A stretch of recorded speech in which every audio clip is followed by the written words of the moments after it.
જેનું પહેલું પદ છે નમો અરિહંતાણમ, એવા શ્રી નમસ્કાર મહામંત્રના સતત જાપ દ્વારા એ વિચાર મોહનો ક્ષય કરે છે કે જે સુખ આપણે ઈચ્છીએ છીએ તે સર્વને મળો, તથા જે દુઃખ આપણને અનિષ્ટ છે તે 14 રાજલોકના જીવોમાંથી કોઈ પણ જીવને ન મળો.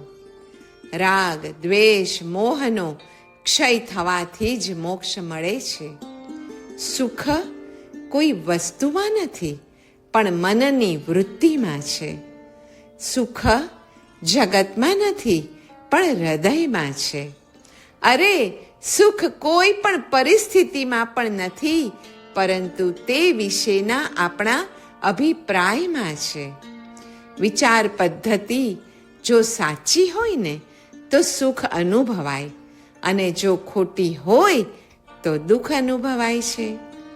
75માંથી 25 ખોવાયા એવો વિચાર દુઃખ કરે, અને 75માંથી 50 બચ્યા એ વિચાર સુખ કરે.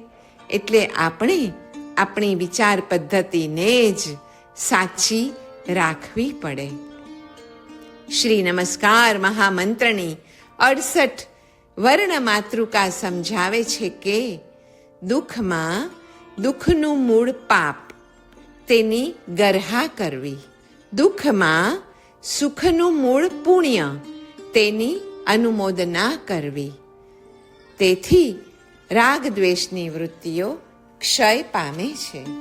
વળી મહામંત્રના સતત જાપથી સમજાય છે કે આ વિરાટ વિશ્વની ભવ્ય યોજનામાં એક નાનકડું મજાનું ચક્ર આપણે બનવાનું છે, અને એ બનવામાં અને તેમાં પોતાના પૂરતો જ પાઠ સફળતાથી ભજવવામાં સાચી નમ્રતા અને સમર્પણનો ભાવ પોષાય છે, અને તે જ અંતે સુખનું કારણ બને છે. આ વિરાટ વિશ્વની ભવ્ય યોજના છે. એમાં આપણે તો માત્ર એક નાનકડું મજાનું ચક્ર છીએ, અને બસ એ ચક્રે મોટા બધા મશીનમાં ખાલી નાના ચક્રએ પોતાનો પાઠ સફળતાથી ભજવવાનો છે, અને બસ એનાથી જ આ વિશ્વની ભવ્ય યોજના જેમ આયોજન કર્યું હોય એમ બરાબર રીતે ચાલી શકે છે, અને સર્વ જીવો માટે તે સુખનું કારણ બને છે. પ્રત્યેક પરિસ્થિતિ, પદાર્થ અને પાત્ર આપણે જે પાઠ ભજવવાનો છે ને એમાં ઉપયોગી છે, કલ્યાણકારી છે અને સહેતુક છે. આવી મંગળ શ્રદ્ધા જેનામાં પણ છે તેને કદાપી દુઃખ સતાવતું નથી, તેને ભય રહેતો નથી, તેને દારિદ્ર્ય ક્યારેય વળગતું નથી. અરે, તેને ઘેર કલ્પતરુ આંગણામાં જ છે, તેના વાડામાં કામધેનુ છે, અને તેના મસ્તકના મુકુટમાં ચિંતામણી રત્ન જાણે શોભે છે. આ નિસર્ગની રચનામાં જે કાંઈ છે તે બધું જ સહેતુક, આપણને ઉપયોગી બનતું અને કલ્યાણકારી છે. આવી જાતની દ્રઢ પ્રતીતિ કોઈ સર્જનાત્મક બળમાં પછી ફેરવાઈ જાય છે. ખોટી વિચારણામાંથી સાચી વિચારણામાં જવું એ જ શ્રી નવકાર મહામંત્રના જાપ ફળ્યાની નિશાની છે.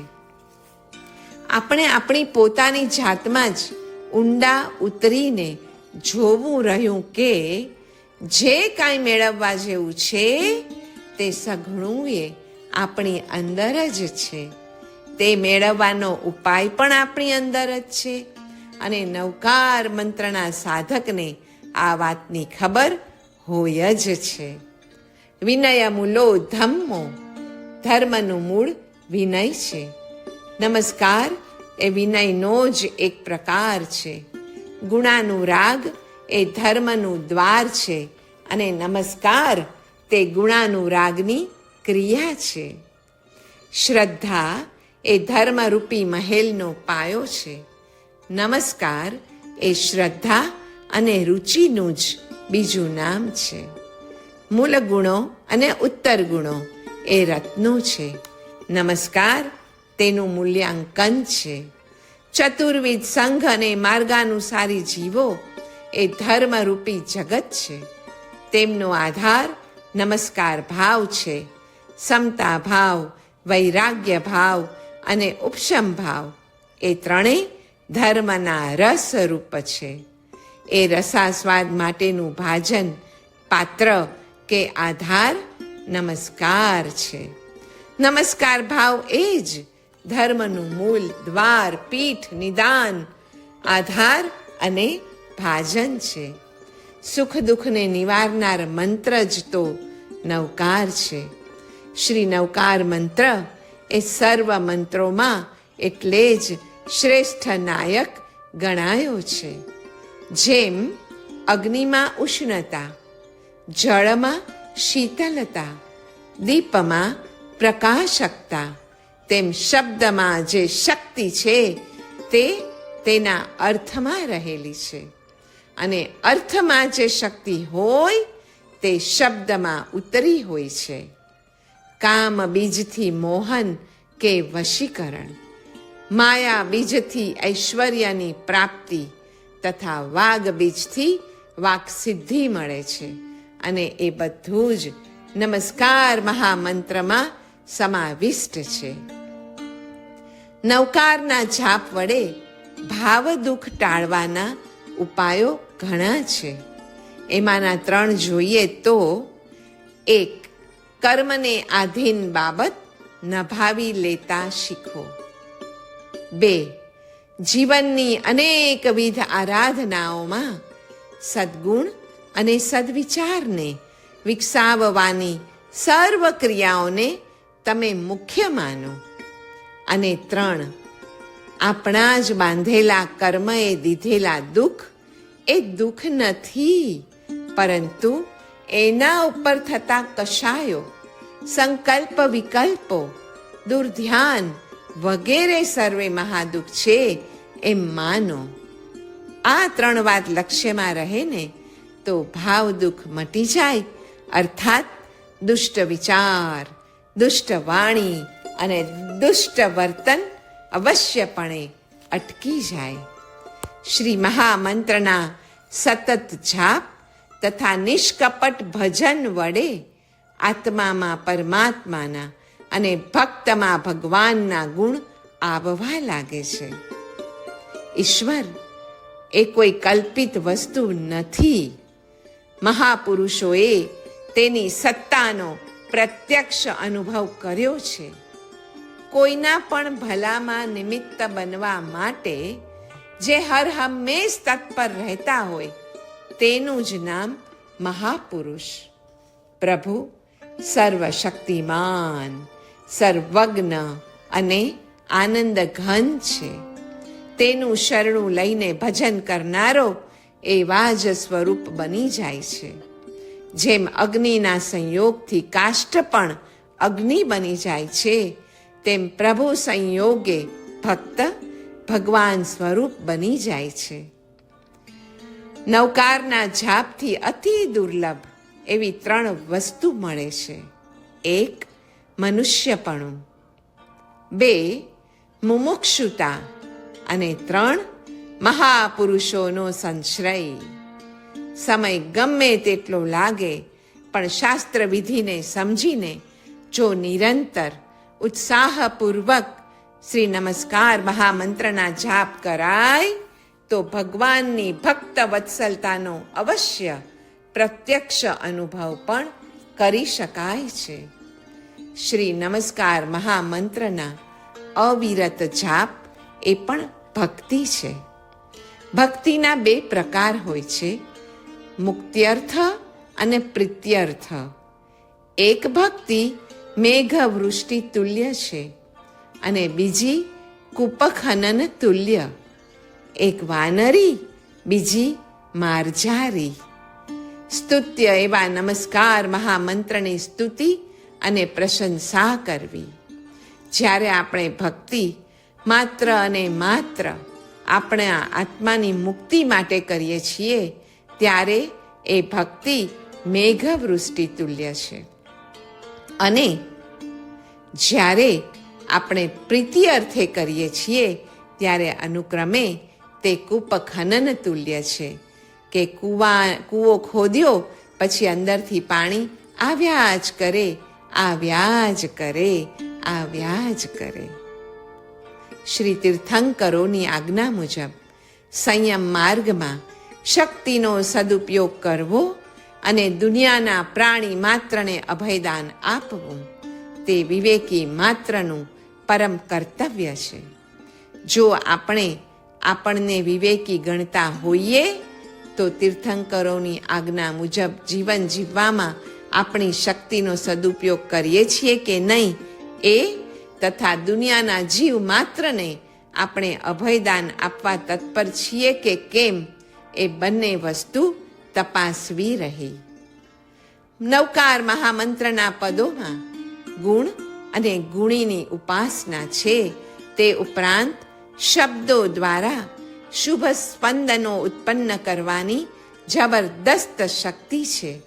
તેથી જ તેને સર્વ મંગલોમાં પહેલું મંગલ અને સર્વ કલ્યાણોમાં ઉત્કૃષ્ટ કલ્યાણ કહ્યું છે. ચારે નિક્ષેપા દ્વારા થતી પાંચે પરમેષ્ઠીઓની ભક્તિ નવકાર મહામંત્રમાં રહેલી હોવાથી સર્વ પ્રકારના શુભ, શિવ અને ભદ્ર તથા પવિત્ર, નિર્મળ અને પ્રશસ્ત ભાવો પેદા કરવાનું સામર્થ્ય તેમાં રહેલું છે. નવકાર મહામંત્રના જાપ પછી ઈચ્છા મુજબનું વર્તન બંધ થઈ જાય અને જ્ઞાનીઓની આજ્ઞા મુજબ જીવન જીવવાનું શરૂ થઈ જાય છે. પ્રભુની આજ્ઞા જીવોને અભય આપવાની છે તથા જીવોને અભય આપવાથી પ્રભુ આજ્ઞા પળાય છે એમ પરસ્પર ઉપગ્રહકારક બની આજ્ઞા તથા અહિંસા બંને મળીને મોક્ષ અર્પે છે. આજ્ઞા વડે પ્રભુનું ધ્યાન અને અહિંસા વડે જીવ મૈત્રી સધાય છે. એમ મૈત્રી, પ્રમોદ, કરુણા અને માધ્યસ્થ ભાવના પરિણામ કેળવવાથી ચિત્તની શુદ્ધિ અને તે મુજબ જીવન જીવવાથી કાયાની પણ વિશુદ્ધિ સધાય છે. નવકાર દ્વારા પાપ ત્યાગની પ્રતિજ્ઞા અને તેના નિર્વહન માટે રાત્રિ ભોજનના સર્વથા ત્યાગ સાથે 5 મહાવ્રતોનું પાલન કરવું અનિવાર્ય બને છે. આપણે ઘણીવાર વિચારીએ કે નવકાર મહામંત્રના અનેક લાખો જાપ થઈ ગયા પણ કેમ એ જાણે ફળતો હોય એમ દેખાતું નથી. પણ આપણે શું પાપ ત્યાગની લીધી પ્રતિજ્ઞા અને તેના નિર્વહન માટે રાત્રિ ભોજનનો સર્વથા ત્યાગ કર્યો છે શું?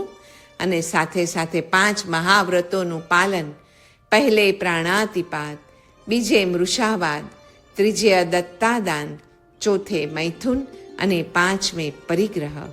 એ માટે નામ, ઘર, ગામ, દેશ, નગર, વેશ, સગાવાલા, માતા પિતા એમ સર્વેનો ત્યાગ કરીને વેશ અને નામનું પરિવર્તન આવશ્યક છે, અનિવાર્ય છે.